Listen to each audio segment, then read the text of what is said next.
Boa tarde, salve Deus. Eu sou o Júnior, eu sou o administrador e coordenador da Sociedade de Estudos Espirituais de Fortaleza, daqui do Ceará. A gente hoje vai dar início a uma sequência de vídeos relacionados à espiritualidade, onde hoje a gente irá abordar um pouco sobre o Evangelho segundo o Espiritismo, falando um pouco do capítulo 4 do Evangelho, ninguém poderá ver o reino dos céus se não nascer de novo. O item 4, ele vai falar um pouco sobre ressurreição e reencarnação. Eu vou fazer uma breve leitura dessa passagem e após irei fazer alguns comentários. Ressurreição e reencarnação. A reencarnação fazia parte dos dogmas judaicos sobre o nome de ressurreição. Só os saduceus, que pensavam que tudo acabava com a morte, não acreditavam nela. As ideias dos judeus sobre esse ponto, como sobre muitos outros, não estavam claramente definidas, porque não tinham senão noções vagas e incompletas sobre a alma e sua ligação com o corpo. Eles acreditavam que um homem que viveu podia reviver, sem se inteirarem com precisão da maneira pela qual o fato podia ocorrer. Designavam pela palavra ressurreição o que o Espiritismo mais judiciosamente chama reencarnação.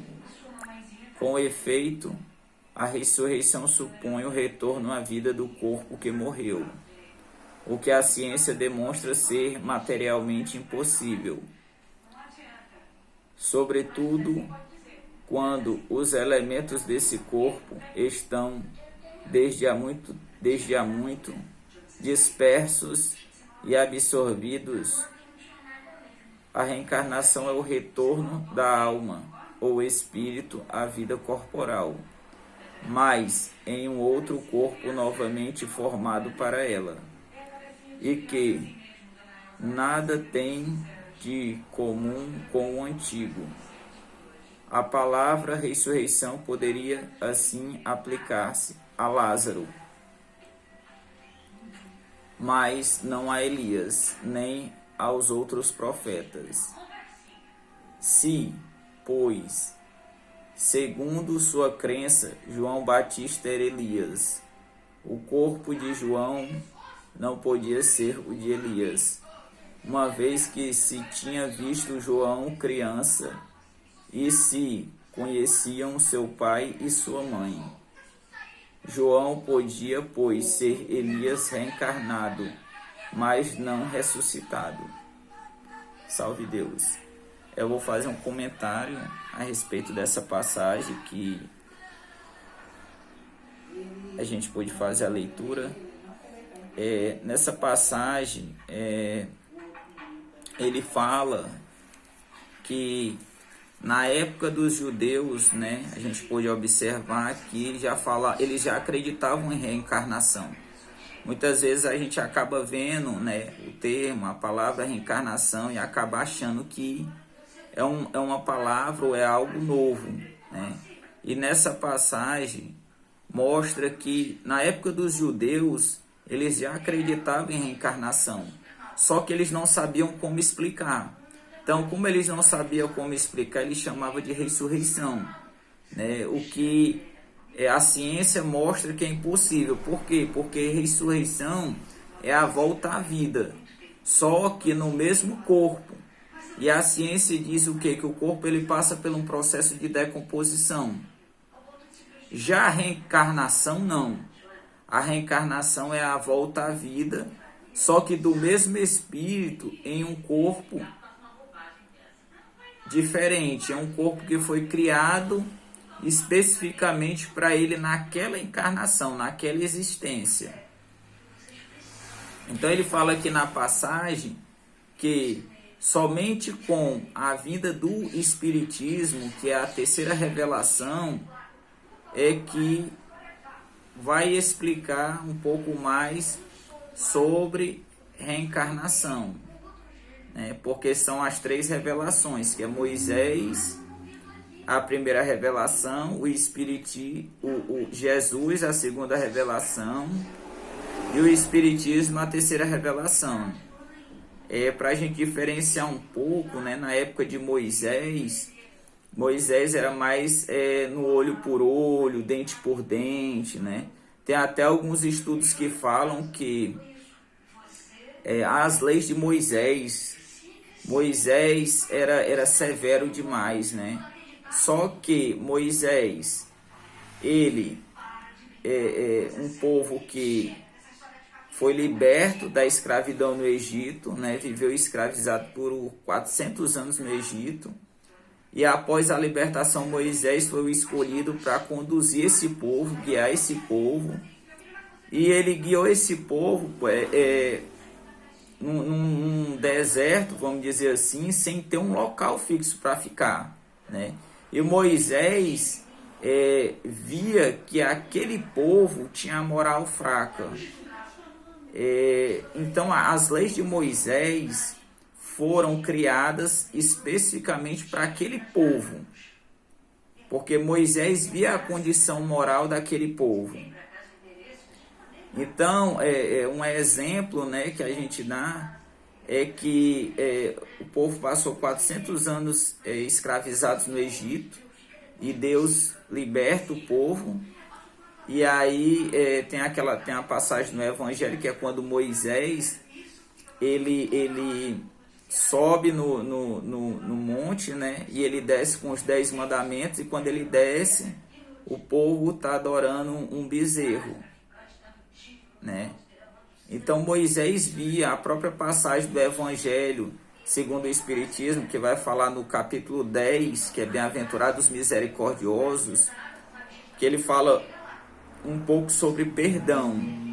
Ele vai ter uma passagem que ele vai falar que é da adúltera, né?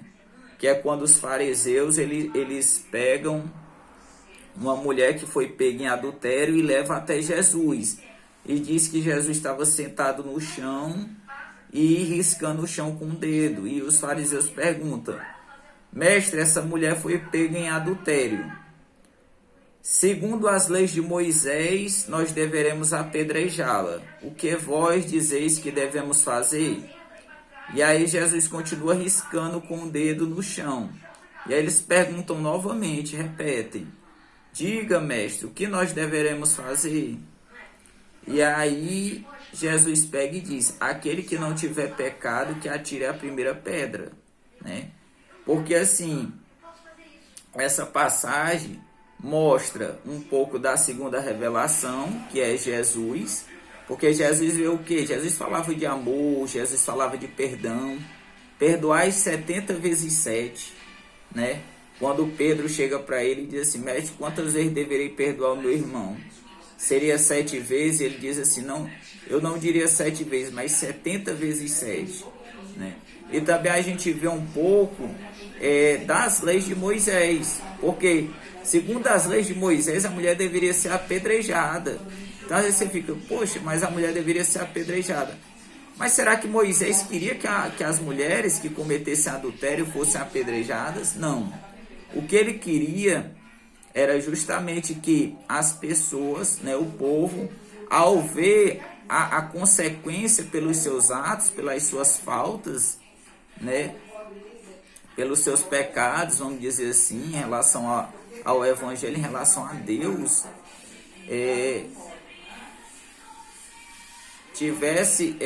fosse de certa forma severas ao ponto de que eles se sentissem intimidados, né? E procurassem não cometer a ação, não cometer o pecado, vamos dizer assim. Então Moisés, não é que Moisés queria que o povo fosse punido, mas Moisés não queria o quê? Que o povo cometesse o pecado. Então por isso que as leis de Moisés eram severas, e Moisés via a índole, né, vamos dizer assim, né, quanto o povo tinha um moral um pouco baixo. Então, a segunda revelação, como a gente falou, Jesus, que Jesus falava muito sobre os povos, falou do evangelho, o próprio Jesus, ele falou de reencarnação. Esse capítulo aqui mostra, né? Nesse capítulo que a gente fez a leitura, vai ter uma passagem onde Jesus ele conversa com Nicodemos. E o Nicodemos era considerado o senador dos judeus. Então, o Nicodemos ele tinha uma certa influência, né?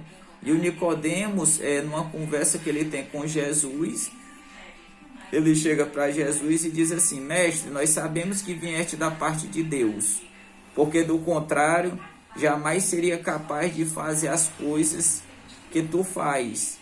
E aí Jesus diz assim: em verdade eu vos digo, ninguém poderá ver o reino dos céus se não nascer de novo. E aí o Nicodemos fica assim: mas como é que isso pode acontecer? Poderá um homem depois de velho adentrar o ventre de sua mãe?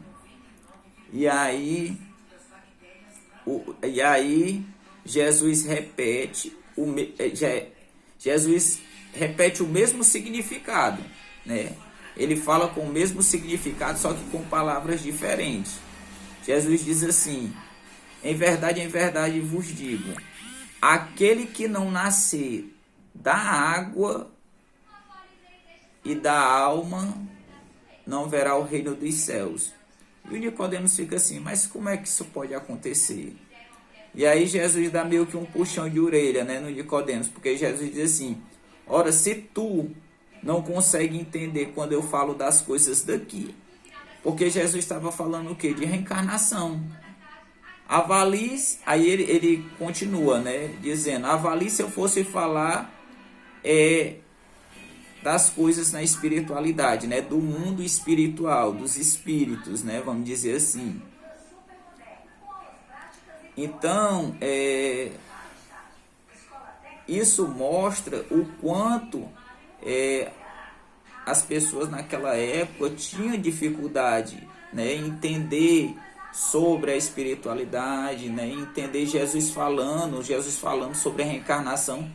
E as pessoas tinham certa dificuldade. Traz até o que o Evangelho traz o questionamento quando o Evangelho fala das parábolas, né? Porque traz o questionamento assim: mas por que Jesus falava em parábolas se muitos não conseguiam entender? E aí o Evangelho diz o quê? Que a nós só é dado o direito a entender aquilo que está de acordo com a nossa evolução moral e intelectual do nosso espírito. Então, muitos não estavam com um nível de consciência tão elevado, né? E aí, a terceira revelação seria o Espiritismo, que é quando Jesus vem e promete que virá um novo Consolador, que é o Espírito da Verdade, que é o Espiritismo. E aí a gente vê um pouco no capítulo 6 do Evangelho, né, Cristo Consolador, né, que ele vai dizer que consolo é esse? É justamente isso. É a gente chegar no nível de consciência onde a gente possa compreender que a vida ela é muito mais do que esse mundo material que a gente vive. E foi isso que o Espiritismo veio nos trazer. Falar que a vida ela não acaba com a morte ali no túmulo, né? Com a morte do corpo físico. Que na realidade a nossa essência é espiritual. Nós somos espíritos, né? E ainda ele complementa, né? Ainda fala também no capítulo 5, bem-aventurados os aflitos, porque serão consolados. Porque ele vai dizer, causas atuais dos nossos sofrimentos.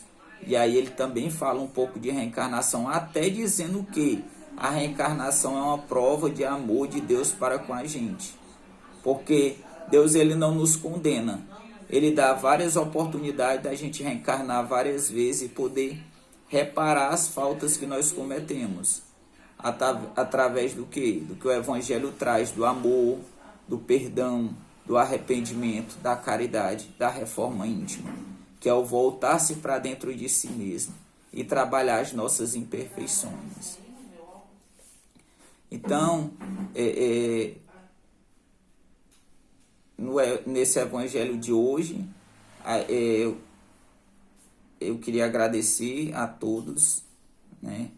E eu vou encerrar essa pequena explanação que foi feita hoje sobre essa passagem do Evangelho segundo o Espiritismo.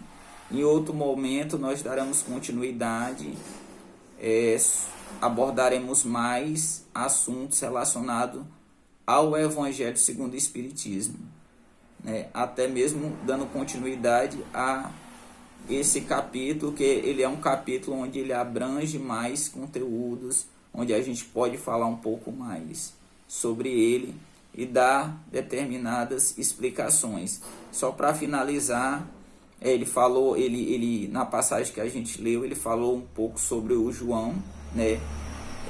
E ele falou que João, ele foi a reencarnação de Elias. João Batista foi a reencarnação de Elias, porque nesse capítulo ele até comenta, ele reforça que Jesus está reunido com os discípulos e ele pergunta o que as pessoas falam que eu sou, quem eu sou, quem as pessoas dizem que eu sou. E aí os discípulos, né, falam, uns dizem que é Jeremias, outros dizem que é João Batista, outros dizem que é Elias. E aí Jesus diz, e vós, quem dizeis que eu sois? E aí faz um certo silêncio entre os discípulos, e aí Pedro se manifesta. Pedro diz, eu disse que vós é o Messias, o Filho de Deus vivo. E aí Jesus olha para Pedro e diz, Pedro, por falares isto, sois bem-aventurado entre os homens, porque quem te revelou isto não foi a carne nem o sangue, mas sim o meu Pai que está no céu. Então, quando Jesus diz assim, o meu Pai que estás no céu, o que ele quer dizer com isso? Que foi a espiritualidade superior que intuiu a Pedro, para que ele pudesse dizer isso. E aí, após esse momento, é onde os discípulos procuram Jesus, vão atrás de Jesus, e eles perguntam, né? Por que os fariseus, por que estão falando que antes de Jesus vir, o Elias teria que vir, né? Você fica, poxa, mas por que os discípulos questionaram isso? Por quê? Porque Elias já tinha vindo, né? Elias, ele já tinha vindo. E aí Jesus pega e responde, em verdade vos digo, realmente antes do Messias vir, né? Elias teria que vir, mas ele já veio. E vós tratastes como bem aprouve, né? Ou seja, eles trataram como bem quiseram, né? Então, a partir desse momento, os discípulos começam a entender que João Batista seria a reencarnação de Elias. E a gente encerra aqui esse vídeo de hoje. Gratidão.